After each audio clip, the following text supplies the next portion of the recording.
Hello guys. आज ये अ, अ, मैं वीडियो बना रहा हूँ यूक्लिड्स डिवीजन एल्गोरिथम के लिए, जो कि रियल नंबर चैप्टर 1 क्लास 10 का मैथ्स का है, उसी का एक पार्ट है।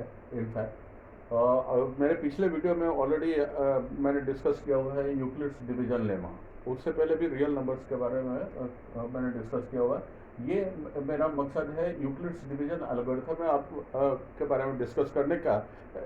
इनफैक्ट एल्गोरिथम क्या होता है? इनफैक्ट एल्गोरिथम होता है कि किसी भी प्रोसेस को और जो है बार बार दोहराना, जिससे कि डिजायर्ड रिजल्ट जो है वो हम लोग प्राप्त कर सके। यानी कि it is a series of well defined steps. Steps जो है वो मतलब वो डिफाइंड है कि यही स्टेप होना है to get the desired result. So it is a series of well-defined steps of a procedure to solve a problem, to get a desired result. That is the definition of algorithm. इसके basis पे Euclid साहब ने in fact Euclid's division algorithm निकाला, algorithm के technique को use करके। इसमें इसके थ्रू एचसीएफ निकालने का कायदा उन्होंने निकाला, इजाद किया। इनफैक्ट जिसमें इनके अनुसार क्या है कि ये बोल रहे हैं कि Euclid's division algorithm is a technique to find out the HCF, highest common factor, जो कि आपने नीचे के क्लासेस में पढ़े हुए हैं, of two positive integers where continuously where continuously some procedure is adopted in the division process till your remainder is not coming equal to zero। Means आपका रिमाइंडर जीरो होना आवश्यक है इसके लिए। फॉर एग्जाम्पल इसको इस तरीके से स्टेप वाइज समझे हम लोग। Let A is your dividend, B is your divisor, Q is your quotient, R is your remainder. तो ये आपका क्या बन जा रहा है? यह ए डिविडेंड है, यहाँ पे आ गया, बी आपका डिवाइजर यहाँ आ गया, क्यू यहाँ कोसेंट आ गया, आर यहाँ रिमाइंडर आ गया।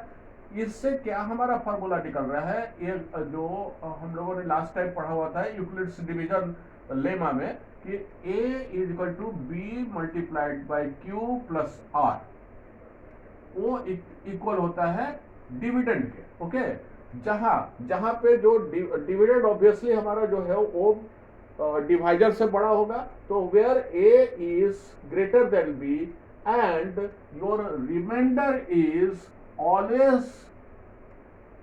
always greater than and equal to zero but less than your divisor।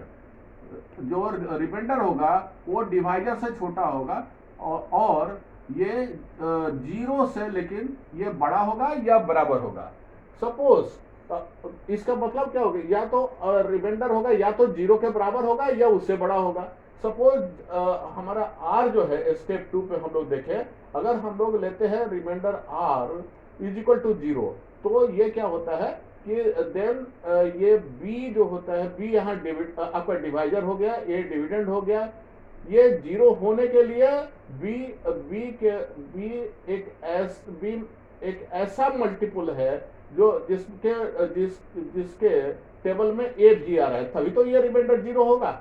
इसका मतलब हुआ कि इसका एचसीएफ जो हो गया वो बी हो गया। और यूक्लिड्स डिवीजन एल्गोरिथम के बेसिस पे क्योंकि आर जीरो हो गया, तो a is equal to b q plus r का वैल्यू आपने जीरो पुट कर दिया, a is equal to b q हो गया।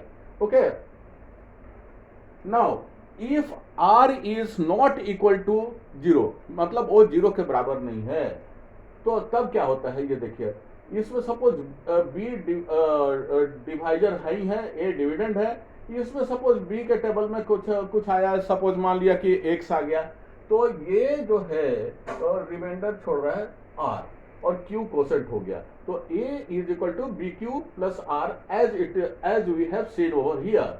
सो यहाँ पे क्या हो रहा है कि स्टेप 3 में हम लोग देखेंगे कि ये प्रोसेस ये तो स्टेप 2 में हुआ। स्टेप 3 में हम लोग ये देखेंगे कि ये डिवीजन का प्रोसेस हम लोग लगातार करते जाएंगे जब तक कि रिमाइंडर जीरो नहीं हो जाता। और वो डिवाइजर, वो लास्ट का जो डिवाइजर जिसकी वजह से रिमाइंडर हमारा जो है वो 0 हो गया, वही हमारा HCF होता है। सपोज ये एग्जांपल वाइज हम लोग देखें इसको।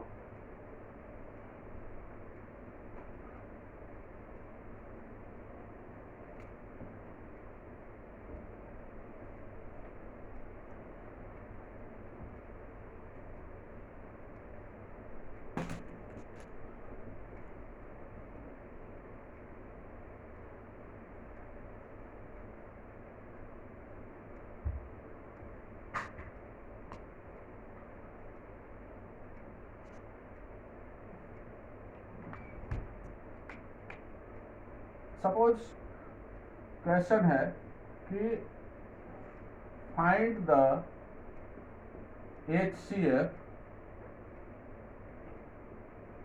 of 6 and 20 using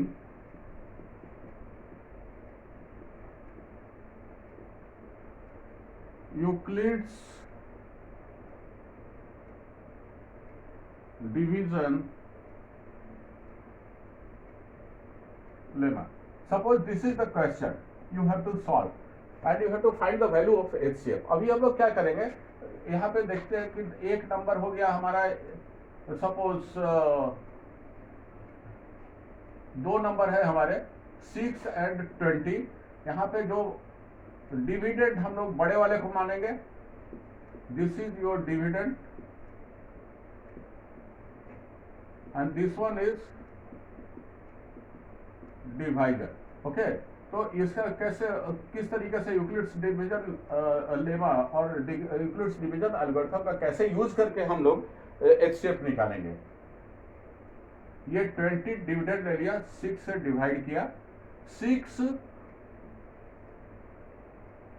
3 जा 18 हो गया और ये हमारा रिमाइंडर निकल गया 2। अभी ये जो 2 है, 2 ये जो रिमाइंडर हुआ, क्योंकि ये हमारा रिमाइंडर 0 नहीं हुआ, तो इस प्रोसेस को अगेन हम लोग रिपीट करेंगे और जब रिपीट करेंगे तो ये क्या हो जाएगा, ये हमारा डिवाइजर हो जाएगा और 6 जो है वो डिविडेंड का काम करेगा। यानी कि नेक्स्ट स्टेप में यही प्रोसेस इस तरीके से होगा। तो यहां पे देखते हैं कि 2 3 जा 6, ये 6 और 6 ये कैंसिल हो गया, रिमाइंडर हमारा 0 आ गया। सो ये this 2 is HCF because due to this 2 our remainder becomes 0. Okay, so let us see another example also.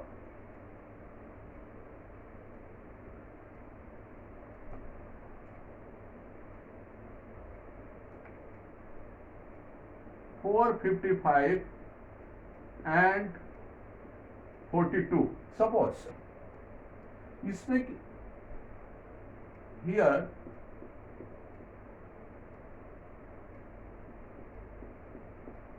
our dividend is 455 and divisor is 42. So let us divide it। 42 से 455 में divide किया,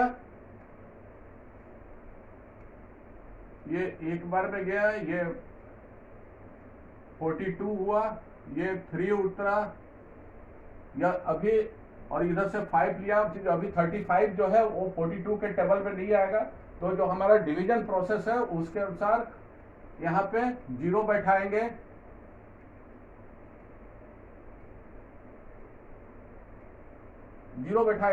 तो हमारा ये आ जा रहा है, ये यूक्लिड्स डिवीजन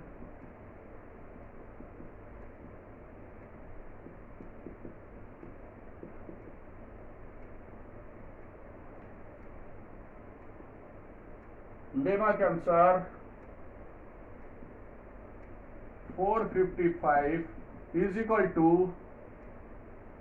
42 इंटू 10 प्लस 35, ये हुआ स्टेप 1। अभी दिस इज स्टेप 1। अभी स्टेप 2 में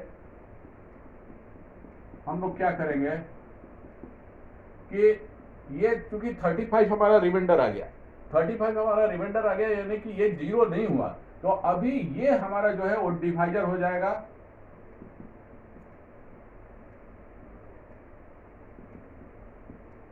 एंड 42 इज योर डिविडेंड।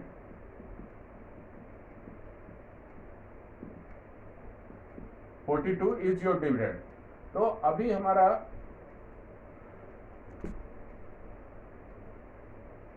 इसको लेट अस डिवाइड इट। 42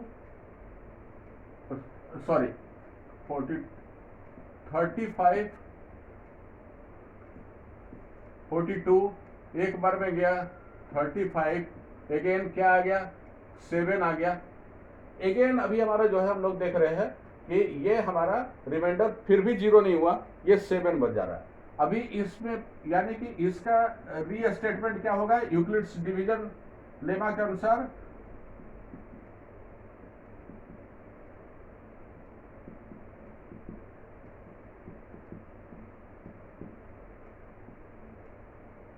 के अनुसार रीस्टेटमेंट हो गया 42 is equal to 35 into 1 plus 7। This is the restatement of this step. Okay, so let us see in a step 3 what is happening, whether we are getting our remainder 0 or not.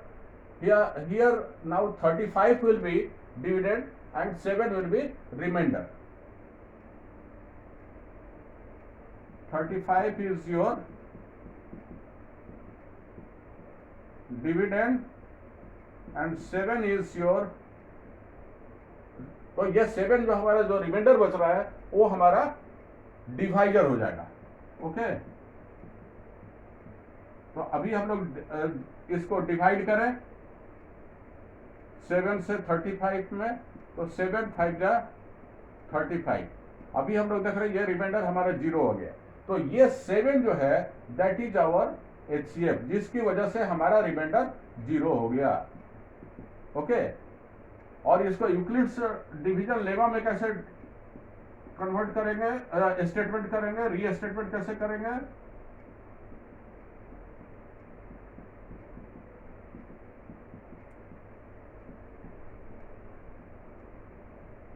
Lemma के अनुसार 35 is equal to 7 into 5 plus 0। This is the restatement according to Euclid's division lemma. Okay, so overall this is nothing, already we are studying it right from class 6 we are studying class 3 division का हम लोग जानते हैं, HCF भी class 6 हम लोगों ने देखा हुआ है, तो उसी का ये रीस्टेटमेंट है यूक्लिड्स डिवीजन लेमा का। और यूक्लिड्स डिवीजन एल्गोरिथम में यूक्लिड्स डिवीजन लेमा के प्रोसेस को और एल्गोरिथम के प्रोसेस को यूज करके हम लोग HCF निकालने का ये प्रोसेस पाते हैं। और ये देन है यूक्लिड साहब का, जिन्होंने HCF का एक सिंपल प्रोसेस निकाल दिया। Okay, so I hope guys everything must be clear to you। ये कॉन्सेप्ट आपका बहुत ही सिंपल है और आपको समझ में आ गई होगी। अभी नेक्स्ट वीडियो मैं बनाऊंगा यूक्लिड्स जो हमारा रियल नंबर का जो थर्ड पार्ट है, फंडामेंटल थ्योरम ऑफ अर्थमेटिक, उसके कंसर्न में मैं बनाऊंगा, जिसमें प्राइम फैक्टर्स वगैरह का भी होगा, प्राइम फैक्टर्स के थ्रू कैसे HCF निकालेंगे। दूसरी चीज क्या है कि यूक्लिड्स डिवीजन एल्गोरिथम पर भी कुछ हम लोग प्रॉब्लम्स करेंगे। ये यूक्लिड्स डिवीजन एल्गोरिथम को यूज करके कैसे HCF वगैरह किसी भी दो पॉजिटिव इंटीजर्स के HCF कैसे निकाले जाते हैं। तो आई होप ये आपको पसंद आया होगा video. So please subscribe YouTube बच्चों, और क्लिक करें और शेयर करें इसको। Okay, thank you very much, bye bye बच्चों, हैव अ नाइस डे।